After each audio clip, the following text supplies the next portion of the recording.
Thank you, Edward, particularly for the title I choose to change. I'm very sorry to say that I announced the paper on a large group in the Institution for Addictive Disorders, but I decided to change these papers and present a few notes on free associations, group association, and group dialogue. Obviously, there are various versions of the program, so please accept this apology. Before I start, though, I would like to convey the greetings of Gerda Richter, who is the acting president of the Group Analytic Society, to this meeting.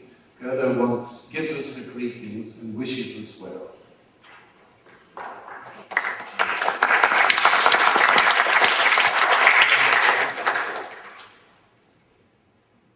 Well, I have to read this.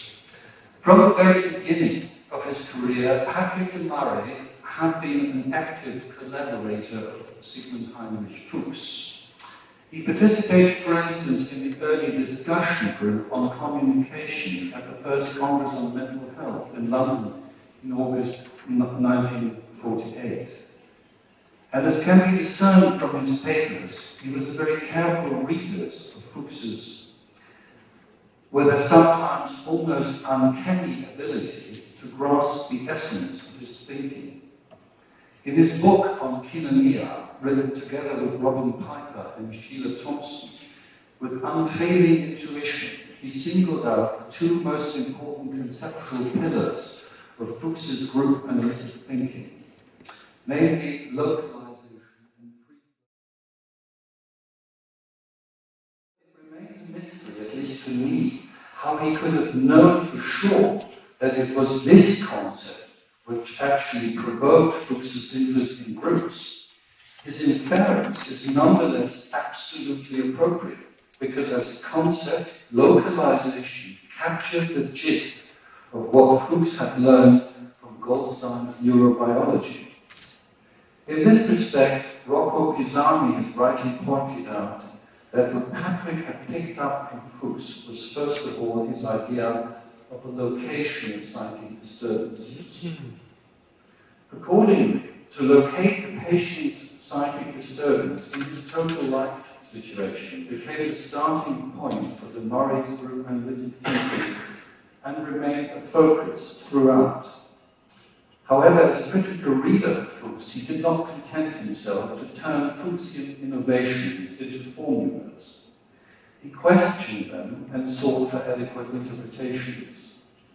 This is visible, for instance, in the way he treated one of the most dense phrases in Fuchs's first book, the statement where Fuchs has forged a link between the Freudian psychoanalytic method and Goldstein's holistic concept of the total situation. He stated, rather than explain, that free association is in no way independent of the total situation. Perhaps, and provocatively said, one could say that in a way, the whole of de Maré's group analytic work has been an elaboration of this statement of Fuchs. More than 40 years later, he illuminated it when he said, Patrick de Maré said this, that in psychoanalysis, text takes the form of free association, in group psychotherapy, group association, and in the larger group, dialogue. Admittedly, a statement no less dense than that of Fuchs himself. In addition to location, de Maré emphasized that the first and deepest insight, the initial unique and major contribution that Fuchs ever made, was that of the simple but quintessential significance of free-floating group discussion. And in relation to this, he made an interesting remark, which he ascribed to Fuchs himself, who he claimed had written it, that we do not know the value of interpretation. According to his view, so often interpretations seem to be an endless series of metaphors, some more apt than others. And this, he critically added, may aid dialogue, but cannot, of course, replace it. On close reading, this remark is based on a fausse reconnaissance, a false memory. What Fuchs really had written in his book, together with James Anthony, was that we no longer take as a basis of operation the conditioning of old experiences based on traces in the brain. Instead, we accept that ideas and comments expressed by different members of the group have the value of unconscious interpretations. What he wanted to affirm, what Fuchs wanted to affirm, was not our ignorance regarding the value of interpretation, but the value of group associations as unconscious interpretations. In other words, the clinical knowledge which had learned him to consider all communications from whatever individual they may come from as meaningful associations in the context of the group. The valuable knowledge that group associations became meaningful as mutual unconscious interpretations of the group members, including the conductor. This was, as Fuchs repeatedly claimed, a decisive step regarding method as well as theory. In fact, a totally new assumption. Referring to this relevant passage in Fuchs and Anthony's book, Maré validated this understanding of group associations as unconscious interpretations, which he himself described as group associations acting as interpretations. Like Fuchs, he also regarded the group process as an ongoing associative process of the group's conscious and unconscious self-interpretation, a process which Fuchs himself later described as analyzing with a small a. Now, what do we make of this assumption that apparently we do not know the value of interpretation, and this supposition that so often interpretations seem to be an endless series of metaphors, some more apt than others? Although based on a misrepresentation, it pointed out an important criticism regarding the nature of interpretation in group analysis, which is well worth reconsidering. For Fuchs, as we have seen, there are two axes of interpretation in a group. A horizontal one, where the group associations act as mutually unconscious interpretations of the group members, including the conductor, and a vertical one, where interpretations to the group are being consciously, made by the conductor. On a closer look, there is a tension inherent in this view, a tension which Fuchs addressed but never really resolved. If group associations already have the value of unconscious interpretations, their reinterpretation by the conductor is in fact a reinterpretation, which, as the Maré rightfully said, they are turned into an endless series of metaphors. Fuchs dealt with this impasse when he suggested that interpretation comes in when analysis fails, which in other words means that interpretations on the conductor's part are called for when the group associations are blocked, that is, when the ongoing process of the group's unconscious self-interpretation has come to a deadlock.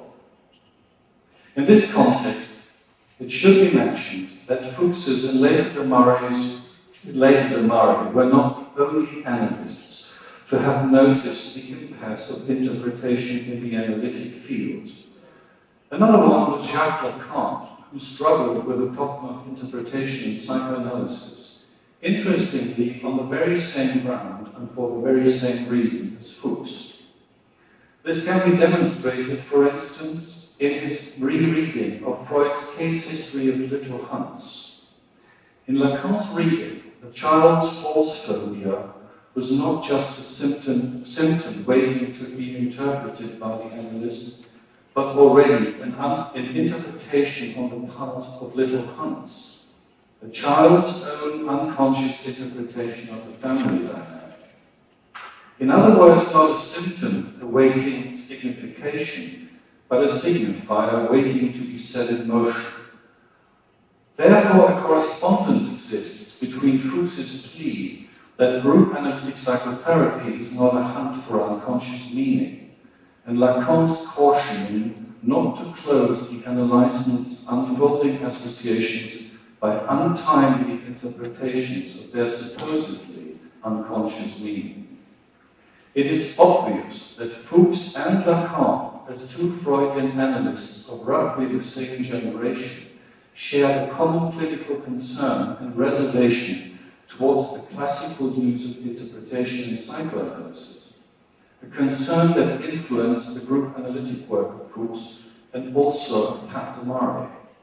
Despite their differences, they all provided unique answers to this pressing problem of analytic practice.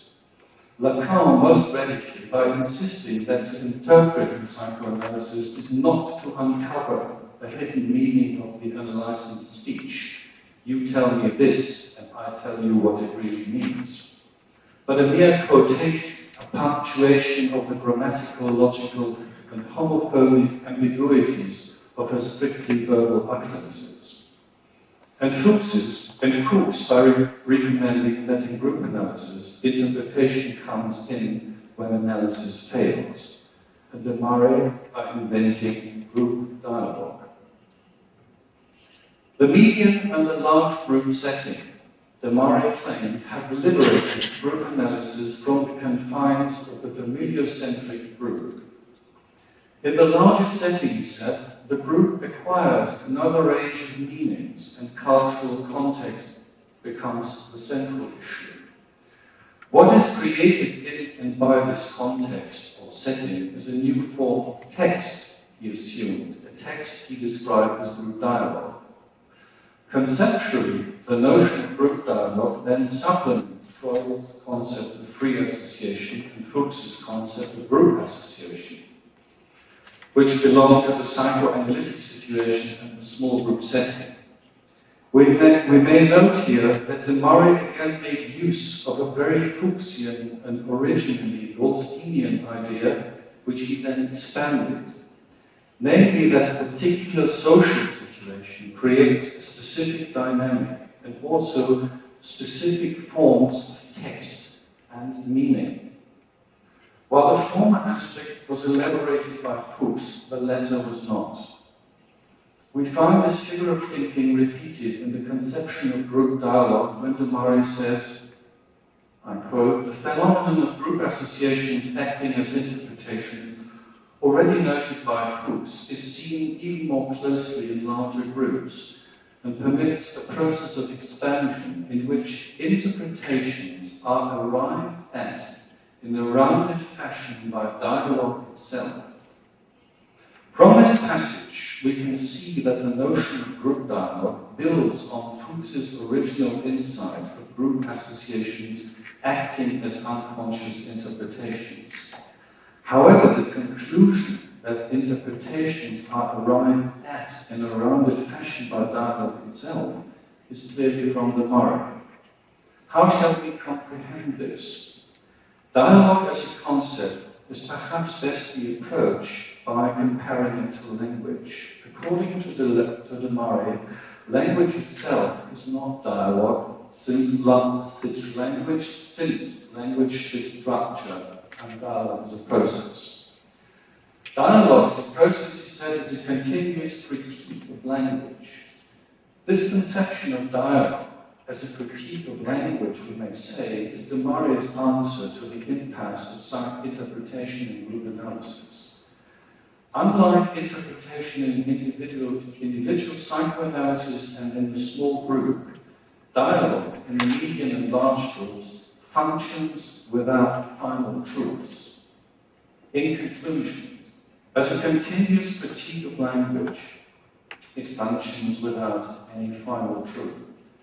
By suspending all issues of truth, dialogue then subverts all conventional meanings imposed on the subject in and by a given society, becoming thus a continuous questioning of the authority of words and not just only of persons.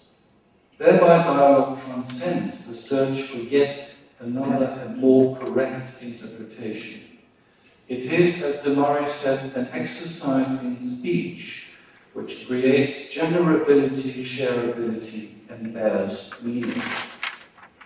Functioning that way, it might eventually teach us that a cigar is not necessarily a cigar, and even the Frankfurt School may turn out to be a washing machine. That this is incomprehensible, but that was a work they made in a large group after the last Proust lecture when we discussed the Frankfurt School. And there was an ingenious comment that it functioned like a washing machine, which is the end of my paper.